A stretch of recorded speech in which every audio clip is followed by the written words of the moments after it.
Muy buenas tardes a todos. Un saludo muy especial al PNUD, a la Universidad Javeriana y a todos los participantes del diplomado en Gestión del Cambio Climático con énfasis en la región capital. Vamos a continuar hoy en esta sesión virtual con el tercer módulo del tema general Cambio Climático Global, Conceptos, Ciencia y Políticas. Voy a presentarles un proyecto internacional en el tema de mitigación del cambio climático global a través de la captura de carbono. Definamos qué es captura de carbono. El profesor Ratan Lal de la Universidad de Ohio State de los Estados Unidos, uno de los más renombrados científicos en el tema de captura de carbono, definió captura de carbono como la conversión del gas CO2 atmosférico contaminante en carbono orgánico que se almacena en depósitos de larga vida, como son el océano, el suelo o la vegetación, que no permiten su reemisión a la atmósfera. Recordemos lo que les expliqué en la sesión presencial sobre la metodología que dictó el panel intergubernamental de cambio climático sobre los inventarios de gases de efecto invernadero para los países anexo 1. Recordemos que para ese plan de inventarios, cada país tenía que dividir sus sectores productivos en energía, procesos industriales, solventes y otros, agricultura y ganadería, cambio de uso del suelo y basuras. En el tema específico que les voy a hablar hoy, vamos a presentar un proyecto de mitigación en el área de ganadería y cambio de uso de suelo y bosques.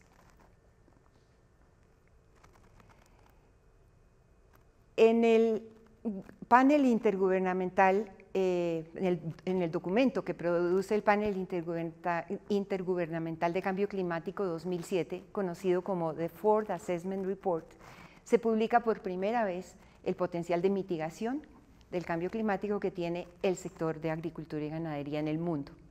De los 6 billones de hectáreas de área agrícola del mundo, 70% están en pasturas, 27% están en área arable y 3% en cultivos perennes. Y los científicos estimaron que el potencial de mitigación del sector agrícola y ganadero del mundo, si se hacen buenas prácticas, es de 6 gigatoneladas de CO2 equivalente por año y 90% de esa cantidad la hace la captura de carbono en el suelo. De los biomas terrestres que acumulan carbono, los que están en la diapositiva indicados en color rojo son los que más potencial de acumulación y captura de carbono tienen, como son los bosques boreales, los bosques tropicales, las pasturas tropicales y las pasturas templadas. Y los de menor potencial de acumulación de carbono son los cultivos, porque son cultivos de ciclo corto, que se cortan, que se cosechan, y en el momento de cosecha, todo el CO2 que se convirtió en carbono orgánico por fotosíntesis se vuelve a remitir a la atmósfera. Entonces recordemos, bosques y pasturas son los biomas del mundo que más capturan carbono. Y en el tema específico que vamos a hablar, el área de pasturas tropicales, ese ecosistema representa en área el más grande, 2.25 mil millones de hectáreas en el mundo, con un potencial de captura de carbono de 330 gigatoneladas de CO2 equivalente por año. ¿Cuáles son las áreas en el trópico potencialmente disponibles para la captura de carbono? Son las áreas degradadas. Las áreas degradadas, ¿qué son? Los bosques talados, los rastrojos, las cuencas deforestadas, las áreas desertificadas. En total, en el mundo tropical tenemos 2.077 millones de hectáreas degradadas, 2.000 millones de hectáreas degradadas, de las cuales 318 millones las tenemos en la América tropical, entre el norte de México y el norte de Argentina. Allí es donde está el potencial de mitigación de nuestros ecosistemas de América Latina tropical. Vamos a comenzar con nuestro proyecto titulado Captura de carbono en sistemas mejorados de pasturas y silvopastoriles en 5 ecosistemas de la América Latina tropical. Este proyecto fue financiado por la cooperación holandesa en el periodo 2001-2010. Fue implementado por 5 instituciones, 2 colombianas, CIPAF, y Universidad de la Amazonía, y 3 internacionales, CIAT, Centro Internacional de Agricultura Tropical, CATIE, Centro de Agroforestería Tropical en Costa Rica, y Universidad de Wageningen en Holanda. El proyecto se desarrolló en el Parque Científico del CIAT y las instituciones participantes fueron representadas como se dice a continuación. CIPAF, por el director, el doctor Enrique Murgueitio, responsable del ecosistema Laderas Andinas Degradadas. La Universidad de la Amazonía, por la doctora Berta Ramírez, responsable del ecosistema amazónico degradado. Por el CIAT, el representante es el doctor Edgar Amezquita, científico de suelos, especializado en física de suelos. Es de mi mismo apellido, pero no somos de la familia. Por CATIE, el doctor Mohamed Ibrahim, especialista en agroforestería tropical. Por Wageningen está el profesor Lendermanager, experto mundial en pasturas tropicales, el profesor Peter Burman, experto en captura de carbono y nitrógeno en el suelo, y el profesor Bram van Petten, modelador matemático. Yo fui la directora científica de este proyecto de 10 años de duración y tengo el gusto de presentarles a ustedes nuestra metodología y nuestros resultados en términos de captura de carbono. ¿Qué es América tropical? América tropical, como les dije antes, incluye desde el norte de México hasta el norte de la Argentina, representa para nosotros el 8% de la población del mundo, un área continental de 11% del mundo. Tenemos unos recursos hídricos que representan 5 veces más de agua per cápita que el resto del mundo. Tenemos un inventario ganadero del 21% del mundo, representado en vacas lactantes el 18%, producción de carne el 17% y producción de leche el 9%. El área en pasturas tropicales de este continente es el 77% del área agrícola, que representa el 13% del área mundial en pasturas. ¿Por qué las pasturas son tan importantes para la América Latina tropical? Porque los 2 principales productos de la canasta familiar de los latinoamericanos son carne y leche. ¿Cuál ha sido el principal cambio en el uso del suelo en América tropical? La deforestación de los bosques nativos. Ustedes saben, por política pública, el bosque nativo se fue deforestando para poderle ofrecer opciones de vida a la gente. En Colombia, las reformas agrarias, ustedes saben, de los 60, 70 y 80, motivaron que el productor que talara 1 hectárea de bosques tenía la propiedad de la tierra. Y así se fue talando el bosque nativo para convertirlo en cultivos de alta productividad como maíz, cacao, cereales, frutales, etcétera, que fueron utilizando los recursos naturales del suelo, pero no les devolvieron la fertilidad por falta de financiación, dejaron esos suelos degradados y se convirtieron esos suelos aptos para la ganadería, que es menos exigente en fertilidad del suelo. Pero aún así, esas ganaderías fueron degradándose por falta de devolverle los nutrientes al suelo y se fueron convirtiendo en áreas de pasturas degradadas. En Colombia, sigamos, en Colombia el área en pasturas degradadas hoy en día es el 60% y eso es más o menos el área en pasturas degradadas en la América Latina tropical.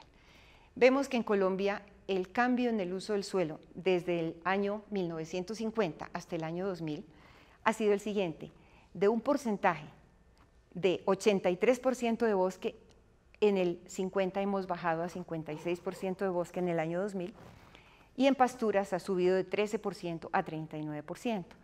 El 60% de esas áreas en pasturas están en un estado mediano, moderado o alto de degradación. Ahí es donde tenemos el potencial de captura de carbono. Entonces, el objetivo principal de nuestro proyecto fue evaluar la capacidad de captura de carbono en la fase de recuperación de suelos degradados de pasturas. Partimos de áreas que fueron bosques nativos, se convirtieron en suelos degradados y en esos suelos degradados sembramos y evaluamos sistemas mejorados de pasturas que son gramínea sola, gramínea leguminosa árboles, agrosilvopastoriles, agroforestales, y los comparamos con bosques nativos secundarios. que se generan por regeneración natural. Los objetivos principales del proyecto: primero, evaluar los stocks de carbono, los depósitos de carbono en sistemas comerciales ganaderos ya establecidos. Segundo, evaluar captura de carbono, o sea, tasas de incremento de carbono cuando se siembran sistemas mejorados en áreas degradadas. Segundo gran objetivo fue evaluar el impacto socioeconómico en los productores cuando ellos asumen y establecen sistemas mejorados de pasturas y de agropastoriles y silvopastoriles en sus fincas degradadas. Tercer objetivo, extrapolar a áreas similares de América tropical. Y cuarto objetivo, entregar recomendaciones de política pública a nivel nacional e internacional. Los ecosistemas en los cuales trabajamos fueron bien variables, bien contrastantes. Primero, el ecosistema amazónico, 200 metros de altura sobre el nivel del mar, 4.000 milímetros de precipitación año. Son ecosistemas tremendamente vulnerables. Su vegetación nativa es el bosque, pero hoy en día el bosque nativo tropical de la Amazonía, que son 7.000 millones de hectáreas en Brasil, Colombia, Venezuela, un poquito de Perú y Bolivia, están 45% degradados. Ese fue nuestro primer gran ecosistema para ver cuál es el potencial de captura de carbono de sistemas mejorados de pasturas, agrosilvopastoriles, agroforestales, cuando se siembran en esos suelos tan degradados de la Amazonía. El segundo gran ecosistema fue la ladera andina degradada, 1.200 a 1.800 metros sobre el nivel del mar, precipitaciones de 1.800 milímetros por año, suelos también pobres, pero nunca tan pobres como el ecosistema amazónico. El tercer ecosistema fue el bosque tropical húmedo de Centroamérica, con unas precipitaciones altísimas de 3.500 milímetros por año, suelos pobres, pero nunca tan pobres como la Amazonía.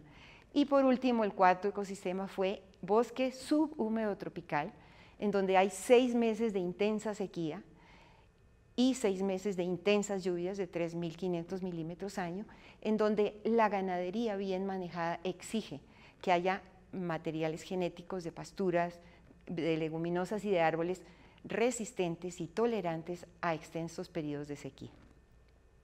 Trabajamos siempre con productores dueños de sus fincas, productores pequeñitos en las laderas andinas. Como ustedes ven en la diapositiva, son las fotos de productores entre 2 y 10 hectáreas en las laderas andinas erosionadas. Productores más grandes, entre 17 y 90 hectáreas en Costa Rica, y mucho más grandes, entre 1.000 y 8.000 hectáreas en la Amazonía colombiana. Voy a hablarles de la metodología de investigación científica a nivel biofísico y sus resultados. Cuando una pastura se maneja bien en el sentido de buen manejo del suelo, buen drenaje, buena preparación previa, las raíces de una gramínea como las braquiarias, por ejemplo, como es la foto en la diapositiva, pueden llegar a unas profundidades superiores a 1 metro. Y eso es una de las grandes ventajas de poder hacer captura de carbono en el suelo.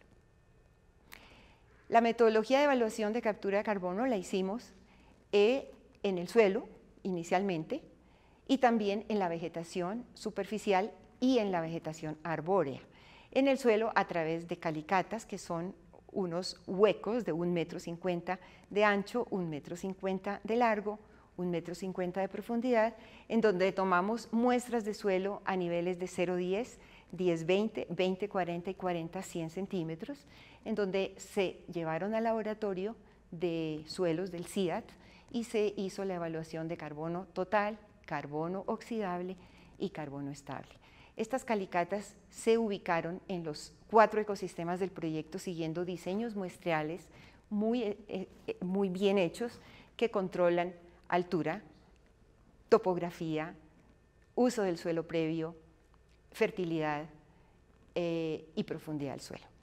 Luego hicimos mediciones en la vegetación superficial, como ustedes ven, coberturas de gramíneas, leguminosas, herbáceas, a través de composición botánica, análisis de la biomasa en raíces, y se mandaron también todas las muestras al laboratorio de ciencias de suelo de CIAT.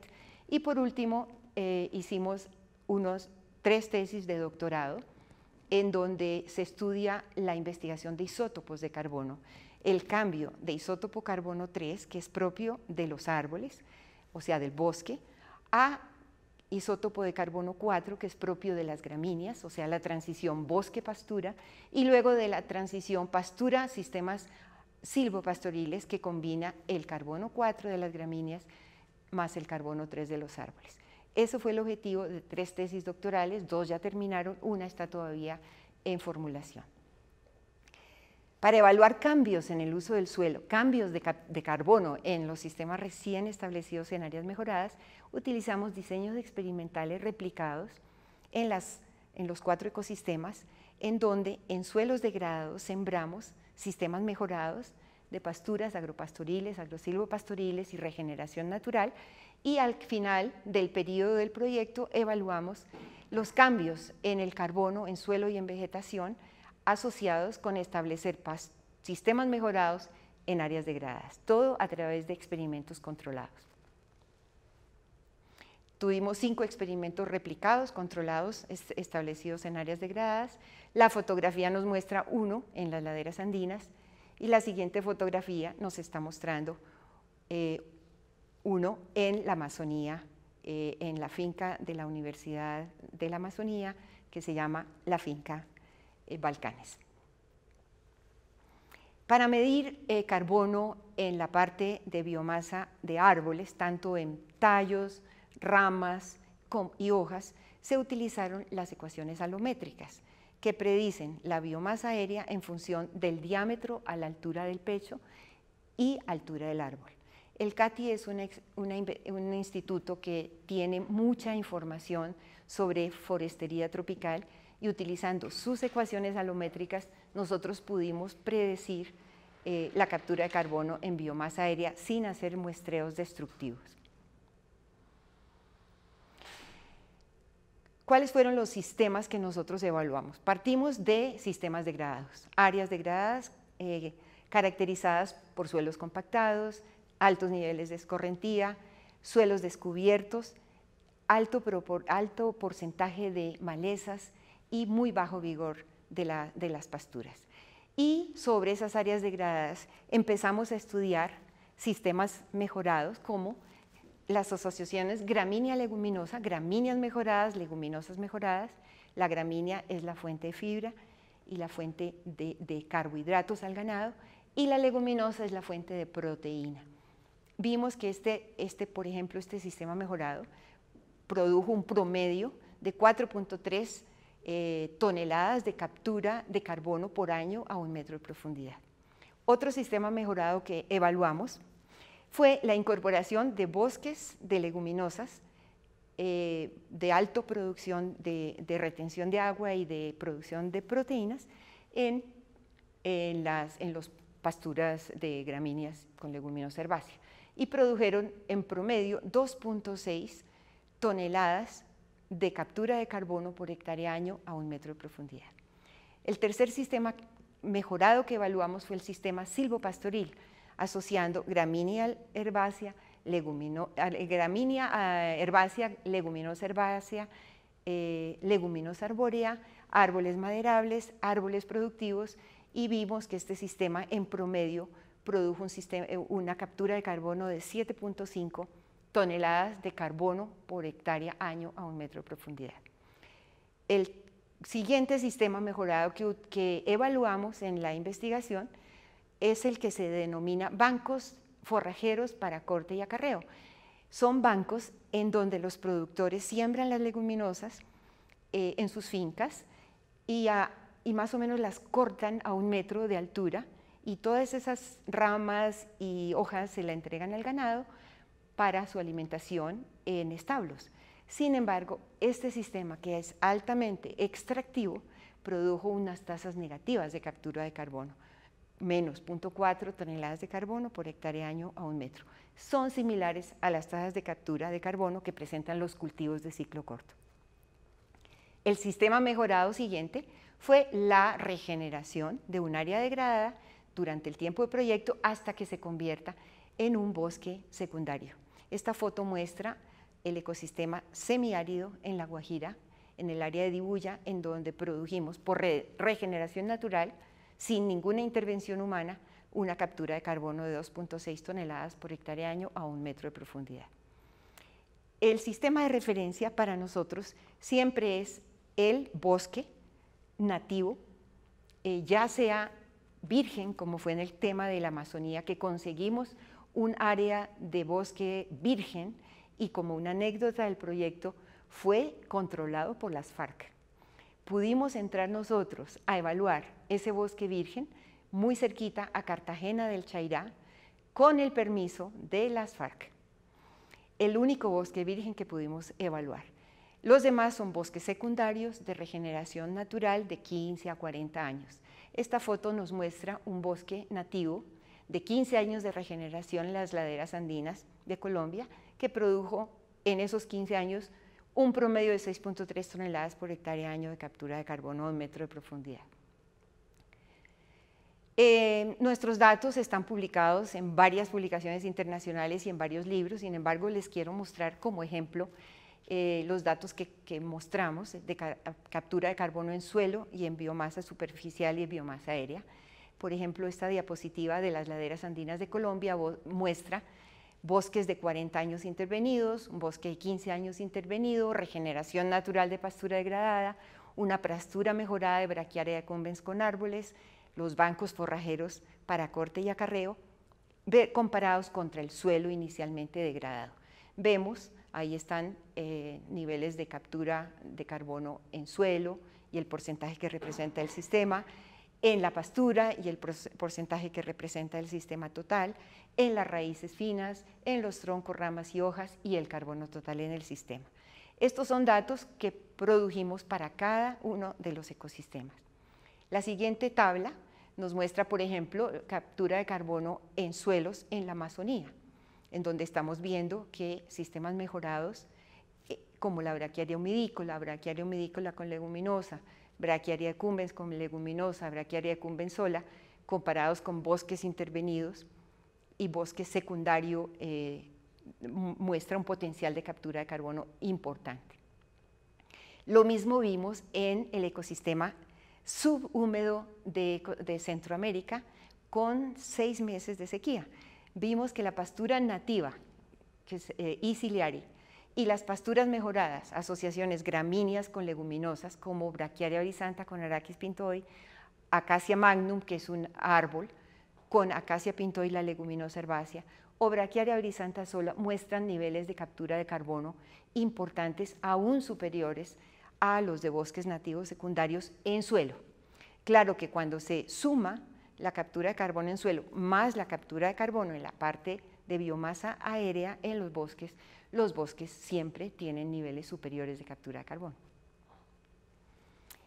Estos son los resúmenes de tasas de captura de carbono en toneladas de CO2 equivalente hectárea año en sistemas mejorados que se sembraron en áreas degradadas.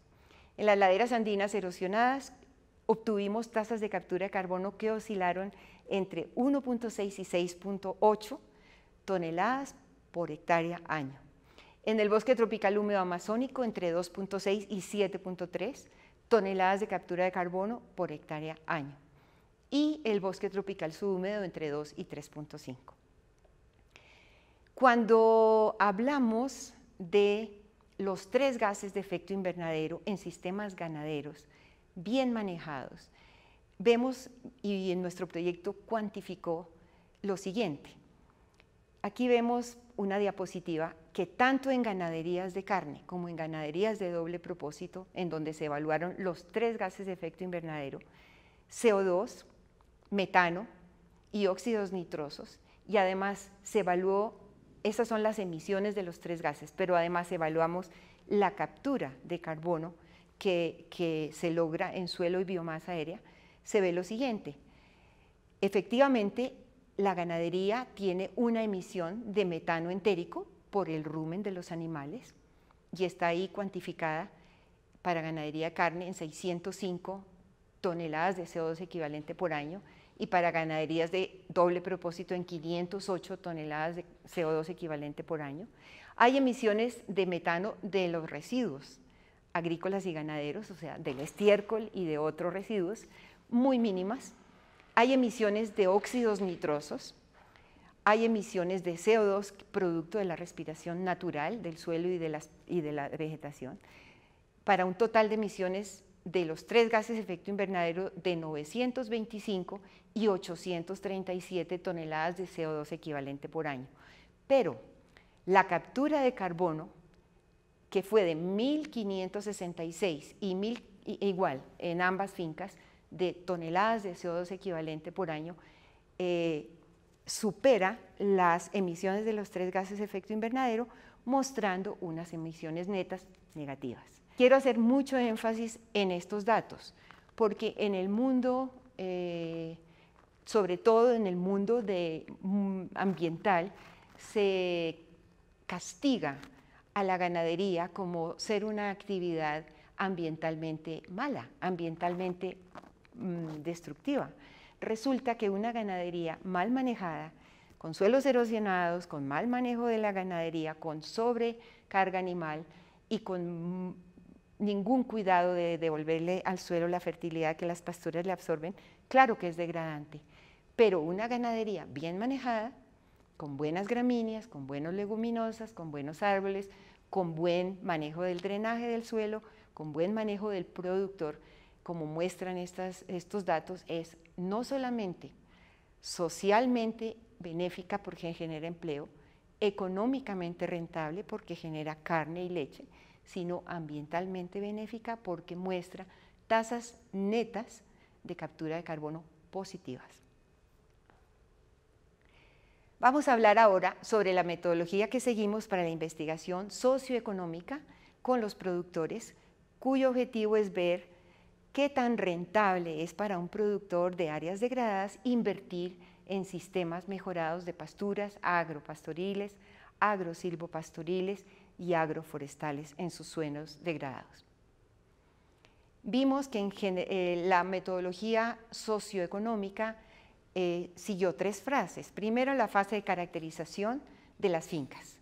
Caracterizamos fincas mejoradas y fincas convencionales. Segundo, la fase 2, modelaje matemático, que evaluó la viabilidad económica de invertir en sistemas mejorados y ver cuál es la tasa interna de retorno para el productor de esta inversión.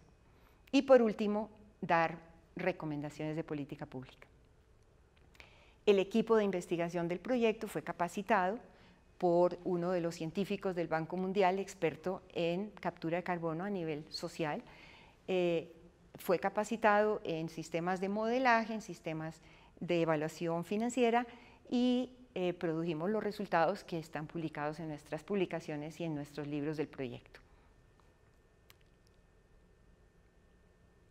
Las tablas muestran que, por ejemplo, comparando fincas mejoradas en donde se establecieron sistemas de pasturas mejoradas en áreas degradadas versus fincas convencionales, el productor tuvo 5 veces más de ingreso por hectárea año que la finca convencional degradada.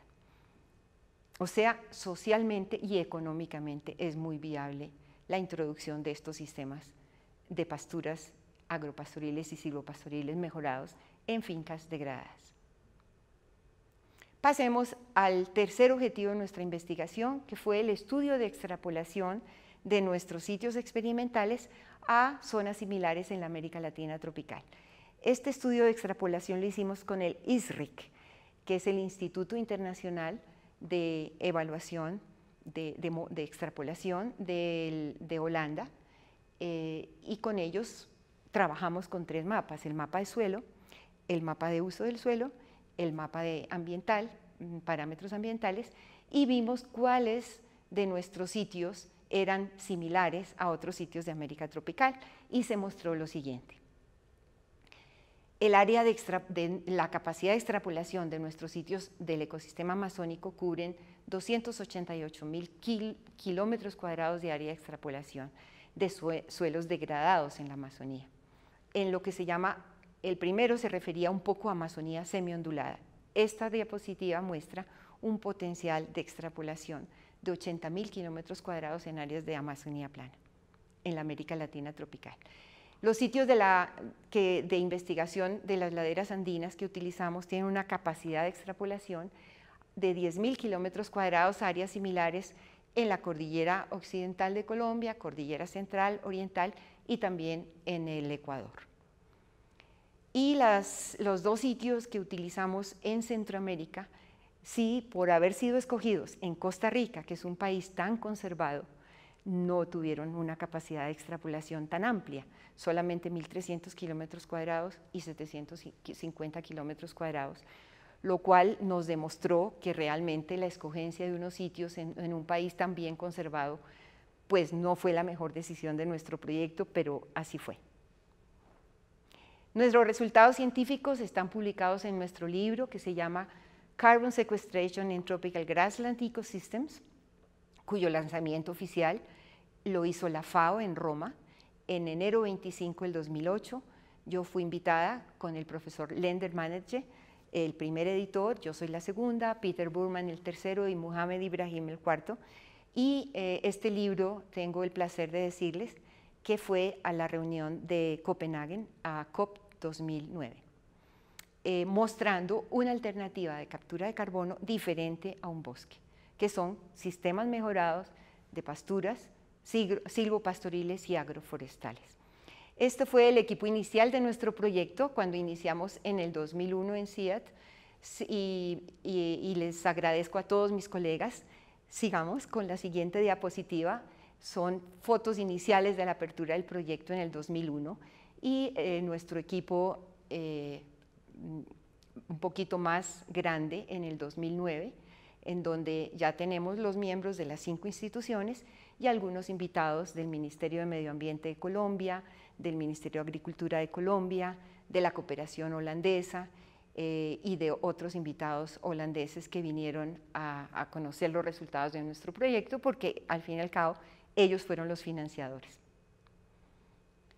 A través de este proyecto, que tengo el gusto de decirles que para mí ha sido un orgullo inmenso, hemos logrado nuevos contactos.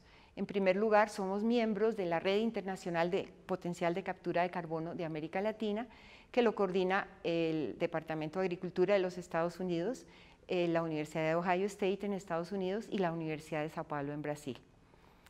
Yo he asistido a varios de los congresos y pues es muy agradable y muy gratificante tener la retroalimentación de científicos tan reconocidos en el mundo.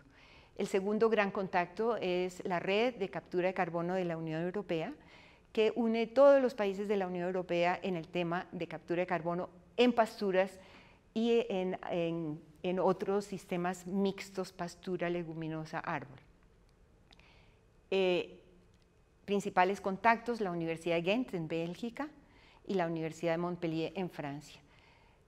Otro contacto fue conocer los mercados internacionales de carbono que han sido establecidos en 3 países, Estados Unidos, Canadá y Australia, desde el 2008. Yo les contaba en la primera presentación que hicimos en el viernes 25 de enero, que a pesar de que Estados Unidos nunca firmó el protocolo de Kioto ni lo va a firmar, sí algunos estados de Estados Unidos han empezado programas de incentivos financieros para la captura de carbono. Entonces, estos son los que se llaman mercados de carbono, que le pagan a los productores de sus fincas que hacen actividades de manejo especial y bueno para lograr tasas de captura de carbono. Por ejemplo, convertir una finca convencional, como vemos ahí en la fotografía, totalmente degradada, improductiva, nada benéfica ni en el tema financiero, ni en el tema social, ni en el tema ambiental, convertirla en una finca mejorada, productiva, le da méritos económicos a los productores para recibir unos dineros del gobierno y reducir así sus impuestos. En Australia, por ejemplo,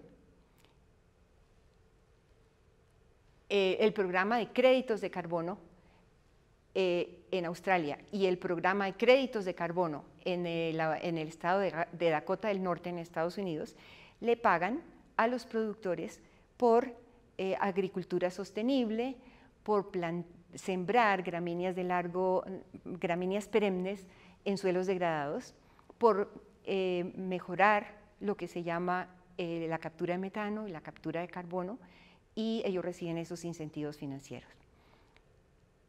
Además, existe, no lo dije, el mercado internacional de carbono.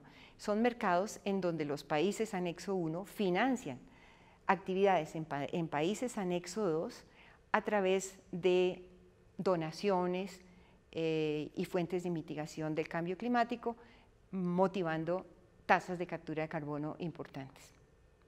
Miremos hacia el futuro. ¿Qué significa captura de carbono? En primer lugar, una actividad de mitigación del cambio climático global. En segundo lugar, una recuperación de áreas degradadas. En tercer lugar, una oferta de servicios ambientales. Y en cuarto lugar, mejorar la producción de alimentos del mundo degradado que tenemos en este momento. En Colombia, el 20% de nuestra área terrestre está degradada. ¿Cuáles son nuestras reflexiones como investigadores o como servidores públicos o como educadores? América Latina tropical tiene 318 millones de hectáreas degradadas, improductivas y que emiten CO2. Mejorarlas, recuperarlas con sistemas agroforestales, agrosilvopastoriles o de pasturas mejoradas, sostenibles, con altas tasas de captura de carbono y con posibilidades de ingresos financieros importantes, generación de empleo, aumento en la producción de carne y leche, es una actividad socialmente atractiva, financieramente viable y ambientalmente muy importante. Reflexionemos cuál es nuestra responsabilidad social. Ustedes como empleados públicos del sector colombiano tienen que asumir el reto de emitir políticas públicas que fomenten la captura de carbono a través de mitigación del cambio climático global, pero que sean financieramente atractivas, socialmente atractivas y ambientalmente benéficas. El otro gran sector importante es el sector de la educación. En las universidades, en los colegios, en los pregrados, posgrados y doctorados, ya estoy viendo yo, como profesora de algunos doctorados, que el tema de cambio climático, tanto mitigación como adaptación, es parte del currículum de los doctorados, y eso es muy importante, que las tesis doctorales resuelvan problemas ambientales de nuestras regiones colombianas. Todos sabemos que la investigación ambiental es una investigación de carácter multidisciplinario, en donde invitamos a científicos de geociencias, de ciencias de suelo, biólogos, agrónomos, ciencias animales, políticos, economistas, matemáticos, sociólogos, porque el tema de cambio climático global es un tema multidisciplinario, el tema ambiental es multidisciplinario, los proyectos tienen que ser necesariamente multidisciplinarios para mirar el contexto en una forma global. Muchas gracias.